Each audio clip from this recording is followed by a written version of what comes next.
Hi everyone, this is me Nishant and welcome you on Nishant E Academy।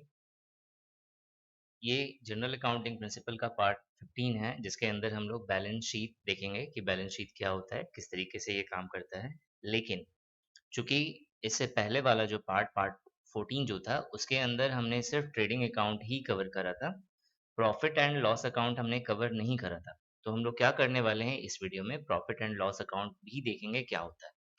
काफी छोटा chapter है, ज्यादा समय नहीं लगेगा इसे कवर होने में। स्टार्ट करते हैं इस वीडियो को।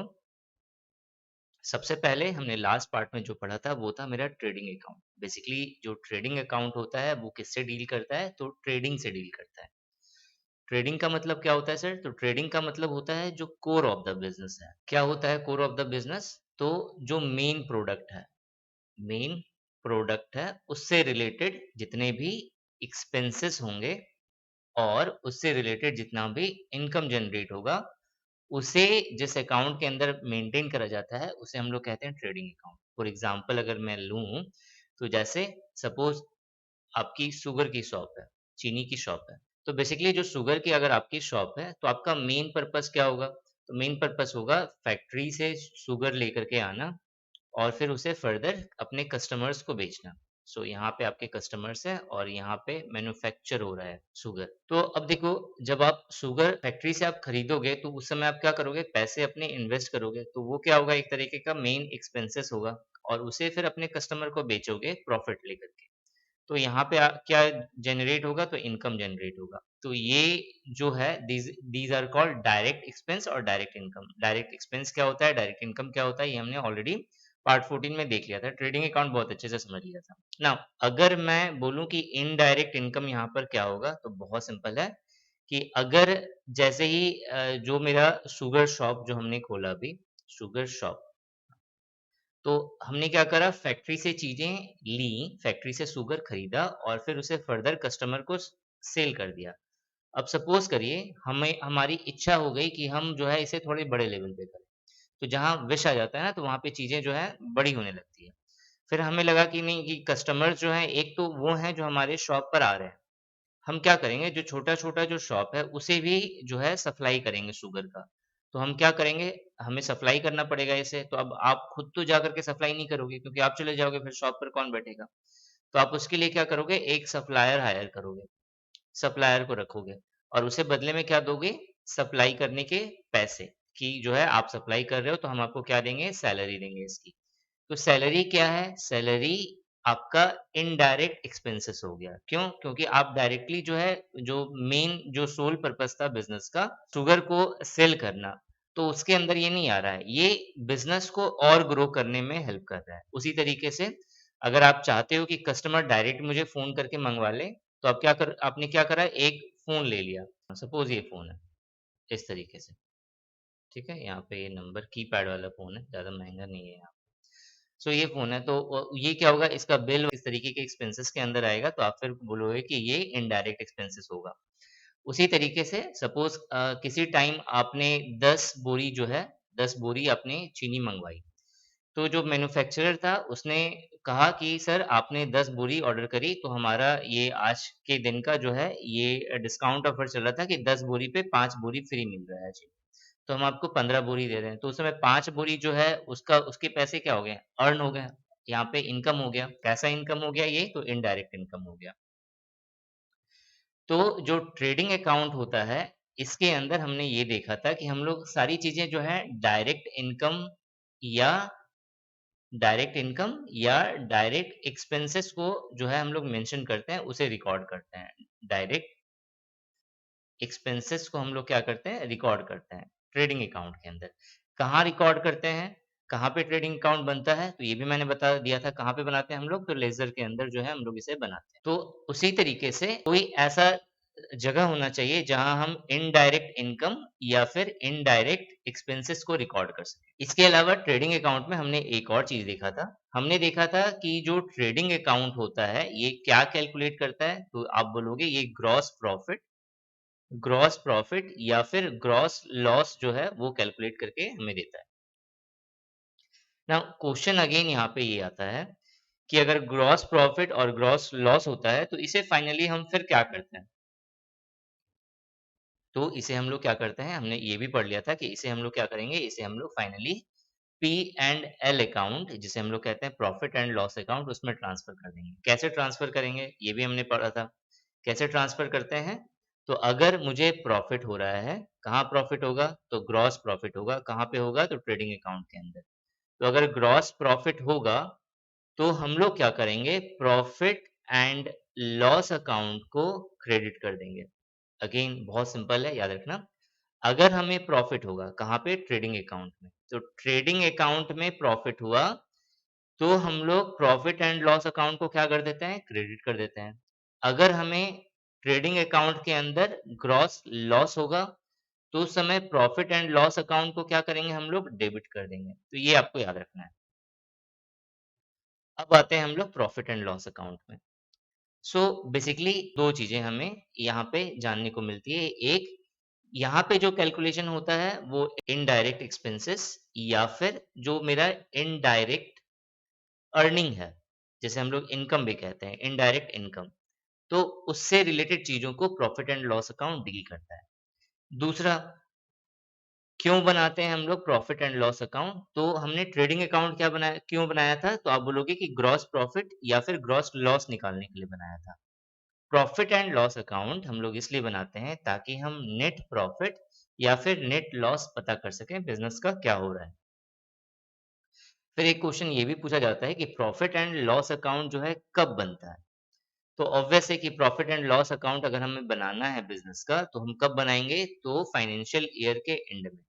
तो जो भी फाइनेंशियल ईयर है बिजनेस का, उसके एंड में हम लोग बनाएंगे। किस दिन बनाएंगे, तो कोई भी पर्टिकुलर डेट को बना सकते हैं, कोई स्पेसिफिक डेट इसके अंदर नहीं होता है। तो एनी डेट, किसी भी डेट को हम लोग बना सकते हैं। बस ये हमें याद रखना है, फाइनेंशियल ईयर के एंड में प्रॉफिट एंड लॉस अकाउंट बनता है। फिर एक ये भी क्वेश्चन पूछा जा सकता है कि प्रॉफिट एंड लॉस अकाउंट कहाँ पर बनता है। तो कहाँ पर बनता है, तो हमने देखा ट्रेडिंग अकाउंट कहाँ पे बनता है, तो लेजर के अंदर अकाउंट आ रहा है ना, तो अकाउंट का क्लासिफिकेशन वो कहाँ होता है, लेजर के अंदर होता है। तो प्रॉफिट एंड लॉस अकाउंट ये भी कहाँ पे बनेगा, लेजर के अंदर बनेगा। ये यहाँ पे थोड़ा सा डेफिनेशन है, बहुत सिंपल है, बहुत इजी है, जितना बताया है उतना ही है, कुछ और नहीं है। एक्स्ट्रा में सिर्फ ये लिखा हुआ है कि प्रॉफिट एंड लॉस अकाउंट को पी एंड एल अकाउंट भी कहते हैं, या फिर प्रॉफिट एंड लॉस स्टेटमेंट या इनकम एंड एक्सपेंस स्टेटमेंट भी कहते हैं। नेट प्रॉफिट निकालने का तरीका क्या होता है, ग्रॉस प्रॉफिट से हम क्या करते हैं, एक्सपेंसेस को माइनस कर देते हैं और जो अदर इनकम है उसे क्या करेंगे, प्लस कर। ये आप नहीं भी याद करोगे तो भी इसका फॉर्मेट बन जाएगा। क्लियर। अब ये बहुत इंपॉर्टेंट है कि एंट्री कैसे करेंगे जब भी अगर हमें नेट प्रॉफिट हो या नेट लॉस हो। तो अगर नेट लॉस हो रहा है तो कैपिटल अकाउंट उस केसेस में डेबिट होता है और प्रॉफिट एंड लॉस अकाउंट को हम लोग क्या कर देते हैं, क्रेडिट कर देते हैं। अगर हमें नेट प्रॉफिट होगा तो उस केसेस में जो प्रॉफिट एंड लॉस अकाउंट है वो डेबिट हो जाएगा और जो कैपिटल अकाउंट है वो क्या हो जाएगा, क्रेडिट हो जाएगा। नाउ ये फॉर्मेट है मेरा पी एंड एल अकाउंट का। क्या-क्या है इसके अंदर, so P L and account of ABC company, किसी भी कंपनी का बना सकते हैं आप। ठीक है, किस ईयर में, तो जिस ईयर में बनाना हो उस ईयर का बना सकते हैं। तो 2021 में लिख दे रहा हूँ यहाँ पे, 2021 का बन रहा है यहाँ पे। अब देखो ये फॉर्मेट इंपॉर्टेंट नहीं है, हमें इस फॉर्मेट के अंदर समझना है कि कौन सी चीजें किधर आ रही है और इससे क्वेश्चंस आते हैं पेपर में। जैसे पी एंड एल अकाउंट के अगेन दो कॉलम होंगे, एक होगा मेरा डेबिट साइड, एक होता है मेरा क्रेडिट साइड। डेबिट साइड में एक्सपेंसेस को रिकॉर्ड करते हैं, क्रेडिट साइड में मेरा इनकम रिकॉर्ड होता है। अभी हमने देखा था कि अगर मुझे ट्रेडिंग अकाउंट के अंदर ग्रॉस प्रॉफिट होगा तो प्रॉफिट एंड लॉस अकाउंट के अंदर वो क्या हो जाता है, क्रेडिट हो जाता है। तो अगर मुझे जो ग्रॉस प्रॉफिट होगा तो उसे हम लोग किधर मेंशन करेंगे, क्रेडिट के साइड मेंशन करेंगे। और अगर हमें लॉस होगा तो हम उसे किधर मेंशन करेंगे, तो डेबिट साइड में उसे मेंशन करेंगे। ये आपको ध्यान रखना है, तो या तो ये होगा या फिर ये आएगा, दोनों नहीं आ सकता। देन अगेन ये सारी चीजें जो आप देख रहे हो ना, ये सारा जो है मेरा इनडायरेक्ट एक्सपेंसेस है, इनडायरेक्ट एक्सपेंसेस। उसी तरीके से ये सब जो आप देख रहे हैं, ये है मेरा इनडायरेक्ट इनकम है। तो इसमें क्या इम्पोर्टेंट है वो आपको याद रखना है। जैसे सैलरी आपसे डायरेक्ट पूछेगा कि क्या होता है, तो इनडायरेक्ट एक्सपेंसेस होता है। और प्रॉफिट एंड लॉस अकाउंट में किस साइड इसकी एंट्री होती है, तो ये आपको याद रखना है, एक्सपेंसेस साइड में या डेबिट साइड में इसकी एंट्री होती है। उसी तरह से रेंट है, रेट्स है, एंड टैक्सेस है, इंश्योरेंस प्रीमियम है, वो किस साइड रिकॉर्ड होगा, तो एक्सपेंसेस के साइड रिकॉर्ड होगा। एडवर्टाइजिंग जो है वो किस साइड रिकॉर्ड होता है, तो एडवर्टाइजिंग जो है वो मेरा एक्सपेंसेस के तरफ जो है रिकॉर्ड होगा या डेबिट के तरफ रिकॉर्ड होगा।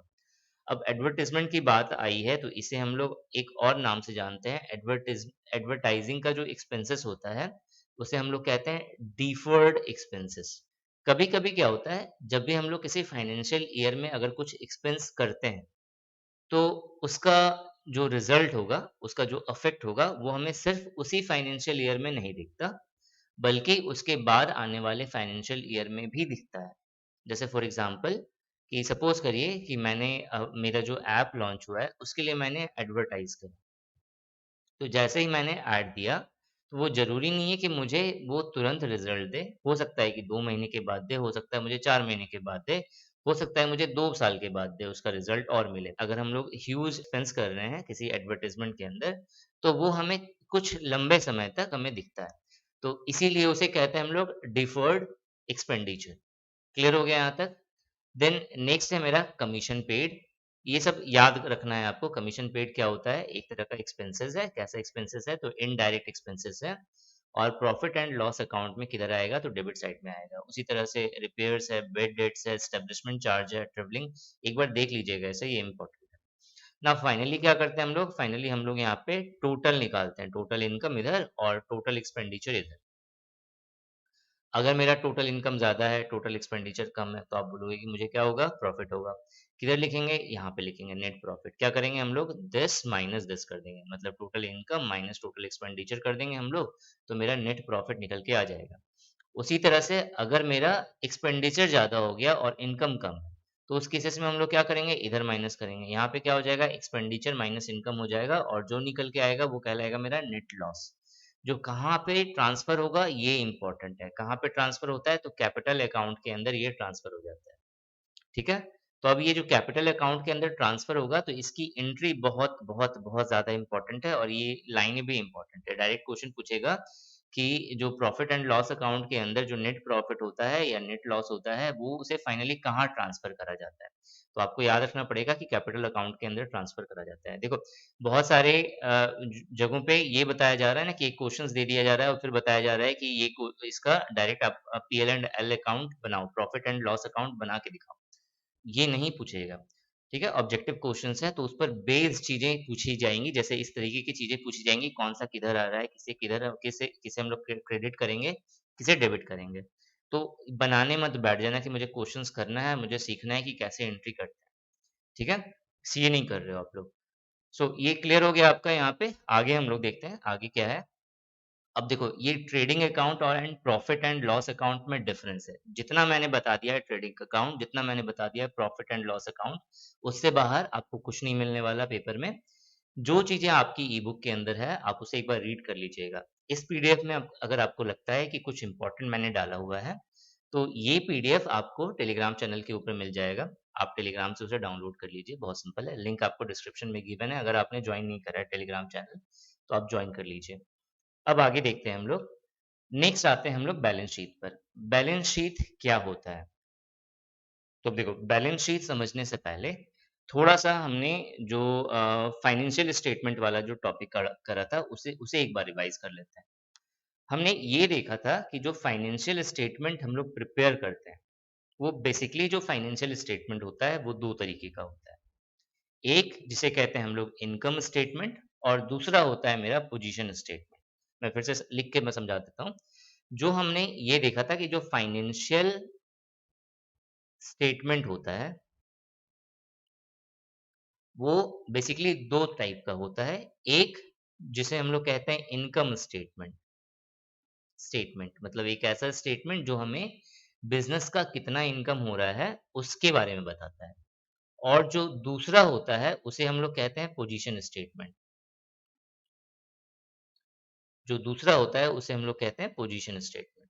Position statement, statement. ओके। अब आप ही बताओ कि अगर मुझे इनकम जानना है किसी बिज़नेस का, कि बिज़नेस का कितना इनकम हुआ है, तो हमें क्या पता रहना चाहिए? तो आप बोलोगे कि सर अगर मुझे इनकम जानना है कि किसी बिज़नेस के अंदर कितना इनकम हुआ है, तो हमें ये पता करना पड़ेगा कि फाइनेंशियल ईयर में या पूरे 1 साल के अंत में कितना प्रॉफिट हुआ है और कितना लॉस हुआ है।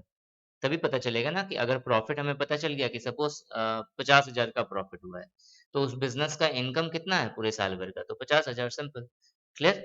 तो प्रॉफिट एंड लॉस के बारे में हमें जानना पड़ेगा, उस बिज़नेस का कितना प्रॉफिट हो रहा है और कितना लॉस हो रहा है, कब? जब हमें इनकम स्टेटमेंट बनाना है तो।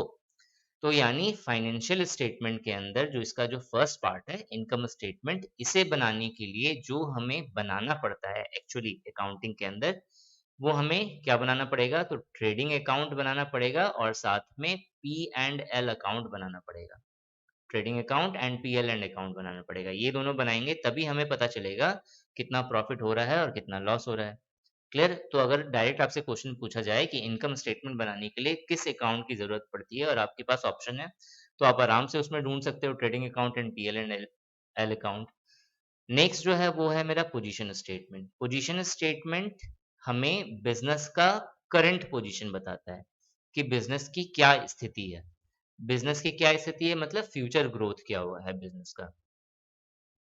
फ्यूचर ग्रोथ क्या होगा बिज़नेस का। अब बताओ मुझे कि फ्यूचर के बारे में हमें कब पता चल सकता है? आप बोलोगे कि अगर लॉस हुआ तो हमें पता चल जाएगा कि फ्यूचर जो है उसका डार्क है। नहीं, ऐसा कुछ नहीं है। जिस तरह से जीत-हार जीवन की माया है, वैसे ही जो है बिज़नेस के अंदर जो है कभी लॉस, कभी प्रॉफ़िट ये भी एक तरह का माया ही है। तो इससे पता नहीं चल सकता कि जो है फ्यूचर क्या रहेगा। हमें अगर किसी भी बिज़नेस का हमें फ्यूचर जानना है, तो हमें क्या पता चल चाहिए, हमें क्या जानना पड़ेगा? हमें ये देखना पड़ेगा उस बिज़नेस के अंदर उसकी संपत्ति कितनी है, एसेट्स कितनी है उस बिज़नेस के अंदर। और उसी तरीके से उस बिज़नेस के अंदर या उस बिज़नेस की कितनी लायबिलिटीज़ है। मतलब संपत्ति कितनी है और देयता कितनी है, ये हमें पता करना पड़ेगा। मतलब उधार कितना है बिज़नेस का और एसेट कितना है बिज़नेस के पास, हमें ये जानना पड़ेगा। अगर एसेट बहुत ज़्यादा है, तो वो ऑब्वियस है ना कि अगर लॉस हुआ है, तो वो भरपाई हो जाएगा अगले साल में। अगले साल में वो कंपनी क्या करेगी, थोड़ा और कॉन्संट्रेट करेगी अपनी मार्केटिंग पे, तो वो क्या हो जाएगा, वो पिछले वाले साल के लॉस को क्या करेगी, कवर कर लेगी वहाँ पे। लेकिन अगर इतना ज़्यादा लॉस हो गया, इतना ह्यूज लॉस हो गया कि लायबिलिटीज़ बहुत ज़्यादा बढ़ गई, इतनी बढ़ गई कि एसेट को बेच कर के भी सारी लायबिलिटीज़ चुकाई नहीं जा रही है। तो उस केसेस में वो बिज़नेस क्या होगा? तो आप बोलोगे कि बिज़नेस गया, चौपट, बिज़नेस पूरी तरह से चौपट हो गया। तो अगर हमें किसी भी बिज़नेस का फाइनेंशियल पोजीशन पता करना है, तो उस केसेस में हमें पता होना चाहिए एसेट्स कितनी है बिज़नेस के पास और बिज़नेस की कितनी लायबिलिटीज़ है। अब ये दोनों पता करने के लिए एसेट्स कितनी है और लायबिलिटीज़ पता करने के लिए हम जो बनाते हैं, उसे हम लोग कहते हैं बैलेंस शीट अकाउंटिंग के अंदर। क्लियर हुआ? अगेन अगर हमें बिज़नेस का फाइनेंशियल पोजीशन पता करना है कि बिज़नेस का फ्यूचर ग्रोथ क्या होगा, तो इस चीज़ को जानने के लिए हमें क्या जानना पड़ेगा? एसेट्स कितनी है बिज़नेस के अंदर और बिज़नेस की कितनी लायबिलिटीज़ है। तो अकाउंटिंग का वो पार्ट जहाँ पे हम लोग एसेट्स, बिज़नेस का टोटल एसेट्स और टोटल लायबिलिटीज़ कैलकुलेट करते हैं, that part is called balance sheet. ये है बैलेंस शीट का एक फॉर्मेट। क्या-क्या होगा? तो एक पार्ट लायबिलिटीज़ शो करेगा और दूसरा पार्ट मेरा एसेट शो करेगा। अगेन जो लायबिलिटीज़ वाला पार्ट है वो डेबिट साइड की तरफ होगा और क्रेडिट साइड की तरफ मेरा जो है वो एसेट वाला पार्ट होगा। लायबिलिटीज़ में बिज़नेस की क्या-क्या लायबिलिटीज़ हैं उसे हम लोग मेंशन करते हैं और जो है मेरा एसेट वाला जो पोर्शन है उसके अंदर बिज़नेस का के अंदर क्या-क्या एसेट है उसे मेंशन करते हैं। अब एक बात मैं आपको बता दूँ कि जो बैलेंस शीट होता है वो 2 तरीके से बनता है, 2 तरीके से काम करता है। एक जो लिक्विडिटी ऑर्डर को मेंटेन करता है और एक जो परमानेंसी ऑर्डर को मेंटेन करता है। लिक्विडिटी ऑर्डर को मेंटेन करने का मतलब क्या होता है? जैसे यहाँ पे आप देख रहे हो कि यहाँ पे लिखा हुआ है लिक्विडिटी ऑर्डर। तो क्या होता है लिक्विडिटी ऑर्डर? तो आपको लिक्विडिटी तो पता होगा, आपने इकोनॉमिक्स में भी पढ़ लिया है, आपने अकाउंट्स में भी पढ़ लिया है। लिक्विडिटी का मतलब जिसे हम लोग तुरंत कैश में कन्वर्ट कर सकते हैं, वो लिक्विडिटी हो गया। तो लिक्विडिटी ऑर्डर का मतलब ये है कि हम उसे पहले प्रेफ़रेंस देंगे बैलेंस शीट के अंदर, जिसे हम जितनी जल्दी लिक्विड में कन्वर्ट कर सकते हैं। जैसे जो हमारे पास कैश है वो ऑलरेडी लिक्विड में है तो उसे सबसे पहले लिखेंगे। फिर कैश इन बैंक तुरंत निकाल सकते हैं पैसे हम लोग बैंक से तो वो लिक्विडिटी में जल्दी कन्वर्ट हो जाएगा। तो इस तरीके से जो जिसे लिक्विडिटी में पहले कन्वर्ट कर सकते हैं उसे पहले लिखेंगे एसेट के अंदर और जिसे बाद में कन्वर्ट कर सकते हैं लास्ट में तो वो नीचे आता जाएगा। मतलब जिसे जितना लेट कन्वर्ट होगा वो लिक्विडिटी में उसे उतना नीचे लिखते जाएंगे। ये एक फॉर्मेट होता है बैलेंस शीट का जिसे हम लोग कहते हैं लिक्विडिटी ऑर्डर। क्लियर हो गया? दूसरा एक फॉर्मेट होता है जिसे हम लोग कहते हैं परमानेंसी ऑर्डर। परमानेंसी ऑर्डर के अंदर हम लोग ये ध्यान रखते हैं कि जो वो सारे एसेट जो परमानेंट हैं, वो पहले लिखे जाएँ। जैसे गुडविल हो गया, वो एक परमानेंट एसेट है, तो उसे हमें पहले लिखना पड़ेगा। उसी तरह से land and building, plant and machines जो हमेशा जो है काफ़ी लंबे समय तक लॉन्ग टर्म एसेट हो, जो बना हुआ रहे, उसे हम लोग पहले लिखेंगे और बाकी जो टेम्परेरी एसेट है, मतलब जो हमेशा आता रहे, जाता रहे, जैसे कैश इन हैंड, तो उसे हम लोग क्या करेंगे, लास्ट में लिखेंगे। अब ये याद रखना, ये जो 2 बैलेंस शीट जो मैंने बताया, एक लिक्विडिटी ऑर्डर वाला और एक परमानेंसी ऑर्डर वाला, तो इसे बनाने का कोई ऐसा नहीं है कि कोई मतलब अगर इस तरीके की चीज़ें हैं, तो हम लोग ये वाला फॉर्मेट बनाएँगे और इस तरीके की चीज़ें हैं, इस तरीके का फॉर्मेट बनाएँगे। ऐसा कुछ नहीं है, आपको जैसा ठीक लगे आप उसके अकॉर्डिंग बना सकते हो, दोनों में सेम आंसर आने वाला है। ठीक है? तो बस आपको बस ये ध्यान रखना है कि 2 तरीके का बैलेंस शीट बनता है, एक लिक्विडिटी ऑर्डर पे काम करता है और दूसरा परमानेंसी ऑर्डर पे काम करता है। और दोनों ही बैलेंस शीट चाहे बिज़नेस किसी इंडिविजुअल का हो, जैसे कहते हैं हम लोग सोल प्रोप्राइटरी बेस्ड बिज़नेस हो या फिर पार्टनरशिप बेस्ड बिज़नेस हो, दोनों में दोनों बैलेंस शीट जो है दोनों काम करता है। क्लियर? ऐसा नहीं है कि किसी एक पर्टिकुलर के लिए पर्टिकुलर काम करता है। तो ये था बैलेंस शीट के ऊपर छोटा-सा कॉन्सेप्ट और इतना ही पेपर में आएगा, इससे बाहर नहीं आना। ठीक है? अभी तक हमने जो-जो पढ़ लिया है, एक बार रिवाइज़ कर लेते हैं। सबसे पहले हमने सीखा कि डेट वाइज़ रिकॉर्डिंग कैसे करते हैं और डेट वाइज़ रिकॉर्डिंग कहाँ पे करते हैं, तो आप बोलोगे जर्नल के अंदर हम लोग डेट वाइज़ रिकॉर्डिंग करते हैं। फिर उसके बाद जो नेक्स्ट होता है, वो होता है मेरा अकाउंट वाइज़ क्लासिफ़ाई करना चीज़ों को, तो ये कहाँ पर होता है, तो आप बोलोगे लेज़र के अंदर इसे बनाते हैं। तो डेट वाइज़ जो हम लोग रिकॉर्डिंग करते हैं जनरल के अंदर, इसे हम लोग क्या कहते हैं, तो आप बोलोगे जनरलाइज़िंग क कहते हैं सर इसे। तो जनरल के अंदर जो भी हमने रिकॉर्ड करा है वो क्या कहलाया जनरलाइजिंग। देन लेजर के अंदर हमने जो भी करा अकाउंट वाइज क्लासिफाई वो क्या कहलाएगा वो पोस्टिंग कहलाने वाला है। देन इसके बाद हम लोग क्या करते हैं इसके बाद हम लोग चेक करते हैं कि हमने जितना काम करा है वो अर्थमेटिकली एक्यूरेट है या नहीं। तो ये हम लोग कहाँ चेक करते हैं तो आप बताओगे ट्रायल बैलेंस के अंदर हम लोग इसे चेक करते हैं। यहाँ तक का ये जो पूरा प्रोसेस है वो क्या कहलाता है तो आप कहोगे बुक कीपिंग कहलाता है। नेक्स्ट जो है हम ग्रॉस प्रॉफिट या ग्रॉस लॉस ये हम लोग कहाँ पे पता करते हैं तो आप बोलोगे ट्रेडिंग अकाउंट के अंदर हम लोग ग्रॉस प्रॉफिट या ग्रॉस लॉस पता करते हैं। कहाँ बनता है ये तो अगेन लेजर के ही अंदर इसे बनाया जाता है। उसके बाद जो है मेरा नेट प्रॉफिट या नेट लॉस ये हम लोग कहाँ पे कैलकुलेट करते हैं किस जगह पे ये कैलकुलेट होगा तो आप बोलोगे प्रॉफिट एंड लॉस अकाउंट के अंदर ये कैलकुलेट होगा। और फाइनली जो है वो है मेरा फाइनेंशियल पोजीशन और ये फाइनेंशियल पोजीशन हम लोग कहाँ देखेंगे तो आप बोलोगे बैलेंस शीट के अंदर हम लोग फाइनेंशियल पोजीशन देखेंगे कि कंपनी का फ्यूचर क्या होगा। तो यहाँ तक था अकाउंटिंग का जो बेसिक कॉन्सेप्ट है वो पूरा कवर हो गया। नेक्स्ट वीडियो से जो है हम लोग एडवांस पार्ट कवर करेंगे। Thanks for watching this video and wish you good luck for your paper.